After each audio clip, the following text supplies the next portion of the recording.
Great, so I have my basic plan here and it makes sense to me, but what about everyone else that needs to deliver on site, like the subcontractors or site team?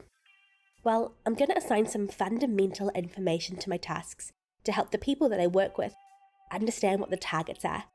As an example of this, I'm going to pick subcontractor today.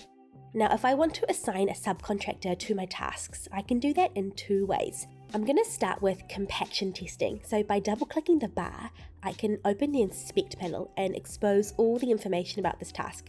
In the overview section here, I can see that there is no subcontractor assigned. And here are all the subcontractors that have been added to my project, and I just need to choose the correct one. There's another way I can assign a subcontractor to tasks, and I reckon this option is even easier. So just like before, this will be from the Gantt columns. So I'll go back to the column picker, deselect the time set, and this time under resources, I'm going to hit subcontractor.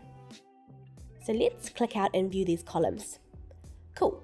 So here I can see the subcontractor that I assigned to compaction testing. Now I want to assign this subcontractor to the rest of my tasks. So double-clicking the cell gives me those same options to choose from.